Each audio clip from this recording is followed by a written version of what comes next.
ఒక్క నిమిషం పోతలపట్టు ఎమ్మెల్యే గారు మురళీమోహన్ గారు ఫోన్ లైన్లో ఉన్నారు. వారితో ఒక్కసారి మాట్లాడదాం. మురళీమోహన్ గారు, గుడ్ మార్నింగ్ సార్. ఏంటి అసలు రేపు జగన్మోహన్ రెడ్డి గారు వస్తున్నారు, ఏంటి అసలు బంగారుపల్లిలో పరిస్థితి ఏంటి? ఆయన వస్తే చాలా ఇబ్బందులు జరుగుతాయని చెప్పేసి ప్యానలిస్టులు కూడా కొంతమంది చెబుతూ ఉన్నటువంటి పరిస్థితి. ఆయన బల ప్రదర్శనకి వస్తున్నాడు, 10,000 మందితో రావాల్సినటువంటి అవసరం ఏంటి అంటున్నారు. నిజంగా అక్కడ మామిడి రైతులు అంత ఇబ్బందులు పడుతున్నారా సార్? సార్, ఆయన బంగారుపాలెంకి ఎందుకు వస్తున్నారనేది ఆయన క్లారిటీ లేదు. బంగారుపాలెంకి ఆయన వచ్చేంత మాత్రాన ఊరంతా ఉనికిపోవడం లేదు. ఒకవేళ బంగారుపాలెంకి వచ్చినా బంగారుపాలెం ఊరు ఉమ్మడి పోగేసుకొని ఎగేసుకొని బంగారుపాలెంకి వచ్చి బలాదూరుగా బల ప్రదర్శన చేసుకొని పోవాలని వస్తున్నాడు.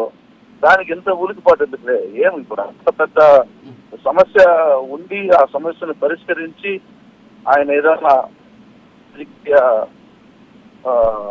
అవసరాల్లో తీర్చితే పర్వాలేదు. ఆయన ఏదో బలాదూరుగా తిరిగేదానికి మనం మాట్లాడుకోవాల్సిన అవసరం లేదనిపిస్తాం.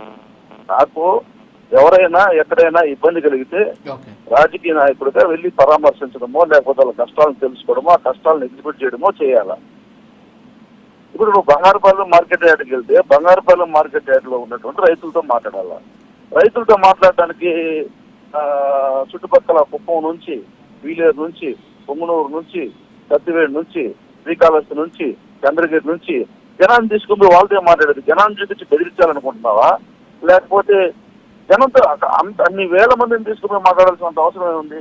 నేరుగా హెలికాప్టర్లో వచ్చినావా, అక్కడ దిగినావా, మార్కెట్ యార్డ్కి పోయినావా, ఆ రైతులతో ఏమన్నా ఉంటే రైతులు ఎవరన్నా ఉంటే మార్కెట్లో ఆ ఉన్నటువంటి రైతులు ఎవరు, ఏది, నీ కష్టం ఏమి, నిజంగా కష్టం ఉందా, లేకపోతే నీకేమన్నా అవసరం ఉందా, ప్రభుత్వం నీకు సాయం చేస్తుందా లేదా, నేను ప్రభుత్వం ఇంకా ఏం చేయాలని కోరుకుంటున్నారు అవన్నీ అడిగి ప్రభుత్వాన్ని అడగాల్సినవి ఏమన్నా ఉంటే అడగడం, అక్కడ నుంచి బయలుదేరడం జరుగుతుంది.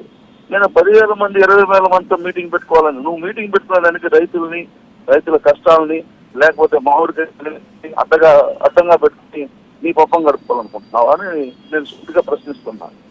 నిజంగా నువ్వు రైతులతో మాట్లాడంటే రైతుల దగ్గరికి పోవాలి. పబ్లిక్ మీటింగ్ పెట్టుకోవాలి. బల ప్రదర్శన చేసుకుంటే బల ప్రదర్శన చేస్తుంది. ఇది బల ప్రదర్శన మీటింగా, రైతుల కోసం వెళ్తున్న మీటింగా? దాని మీద క్లారిటీ ఇవ్వాలి కదా. Okay sir, okay.